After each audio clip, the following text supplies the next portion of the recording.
Baik teman-teman, rapat hari ini kita akhiri. Terima kasih. Wassalamualaikum warahmatullahi wabarakatuh.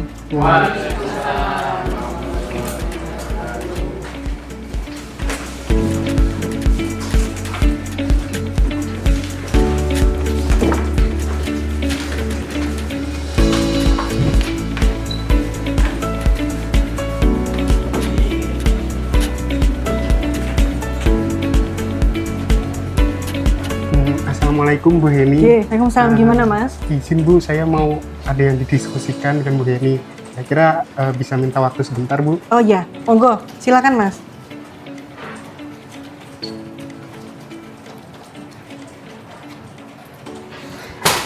Iya Bu, jadi akhir-akhir ini saya sedang banyak tugas sih Bu. Dan saya juga baru 1 bulan ini jadi PNS. Makanya masih dalam proses penyesuaian. Iya. ASN memang harus bersemangat, apalagi Mas Rahmat kan masih muda, jadi memang harus lebih produktif lagi. Siap Bu Heni. Ya, gimana Mas? Ada yang didiskusikan lagi dengan saya? Iya Bu, jadi gini, tadi kan saya membantu pada bagian keuangan. Nah, tadi pada saat saya melakukan pengecekan rekap dokumen pertanggungjawaban, ketika saya cocokkan dengan jadwal kegiatan, ada beberapa yang masih miss. Nah, itu membingungkan saya untuk membuat laporan realisasinya, Bu. Karena itu nanti kan akan berpengaruh dengan SKP saya. Ya, masalah ini memang masih sering terjadi. Padahal kita sudah membuat deadline dan sering membuat jadwal untuk pengumpulan pertanggungjawaban atas pelaksanaan tugas kita. Betul, Bu. Dari beberapa kegiatan yang sudah berjalan, hanya sebagian yang dokumen pertanggungjawabannya sudah saya terima. Sisanya masih terlambat mengumpulkan. Padahal ketika dokumen saya terima, saya masih perlu melakukan verifikasi. Kadang ada yang dokumennya masih juga kurang.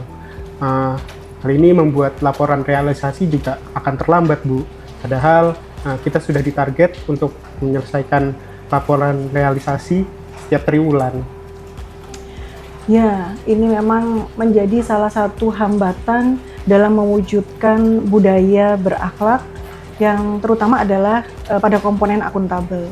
Padahal akuntabel itu sendiri artinya bahwa setiap ASN harus bertanggung jawab penuh atas hasil kerjanya, jujur dan tepat waktu.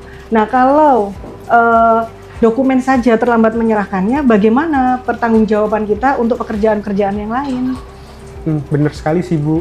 Menurut saya akuntabel itu bukan hanya soal laporan, tapi juga terkait dengan membangun budaya disiplin dan tepat waktu. Kira-kira solusi dari masalah ini bagaimana ya Bu? Begini, kira-kira menurut Mas Rahmat, peluang apa saja yang ada sehingga di bagian keuangan itu bisa dapat lebih disiplin dan tepat waktu dalam mempertanggungjawabkan laporan keuangan? Izin Bu, misalnya membuat revisi jadwal laporan pertanggungjawaban.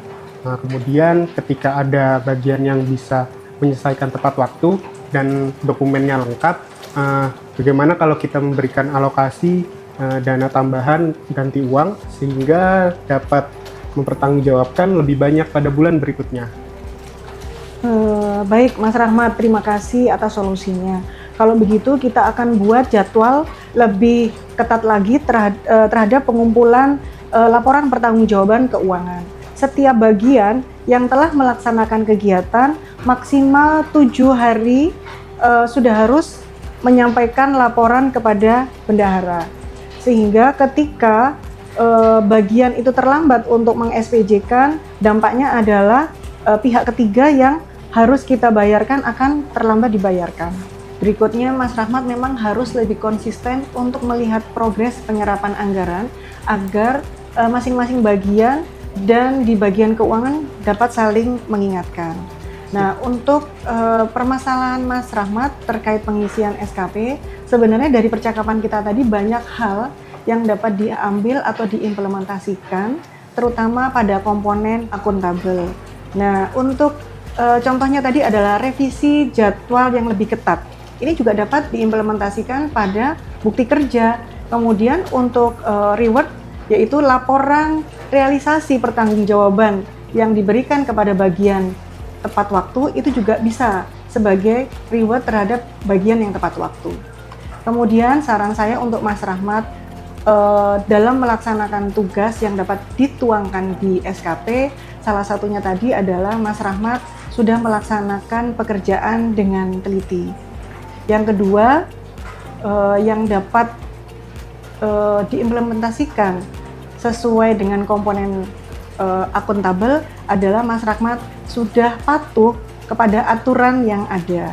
Yang ketiga yaitu bertanggung jawab atas pekerjaan.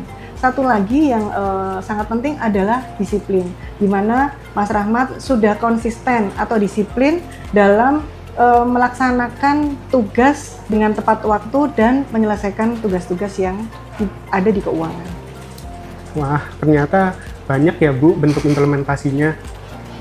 Ya, nilai akuntabel itu adalah soal tanggung jawab pribadi, bukan hanya angka di laporan. Kalau semua disiplin itu dapat dilakukan, maka pekerjaan kita akan menjadi lebih ringan. Bener Bu, saya jadi paham akuntabel berarti tepat waktu, bisa dipertanggungjawabkan, dan termasuk jujur juga ya Bu ya. Bukan cuma di atas kertas, tapi juga di keseharian kita. Benar sekali. Nah, untuk berikutnya, apa yang menjadi rencana aksi Mas Rahmat berikutnya? Rencananya sih saya akan susun draft revisi jadwal pengumpulan yang baru dan format checklistnya juga untuk minggu ini. Nanti saya konsultasikan dengan Bu Heni dulu ya Bu, biar nanti kita bisa mensosialisasikan ke bagian-bagian terkait. Baik, itu contoh nyata yang akan diimplementasikan Mas Rahmat sebagai implementasi nilai akuntabel. Saya yakin kalau kita konsisten, maka instansi kita akan menjadi lebih baik. Siap Bu, terima kasih ya Bu atas waktu dan sarannya, serta apa yang harus saya lakukan setelah ini. Jangan bosen-bosen ya Bu berdiskusi dengan saya. Ya, nggak apa-apa Mas Rahmat, namanya juga ini adalah proses pembelajaran. Yang penting kita harus konsisten bersama-sama untuk disiplin dan melaksanakan akuntabel. Siap Bu Heni.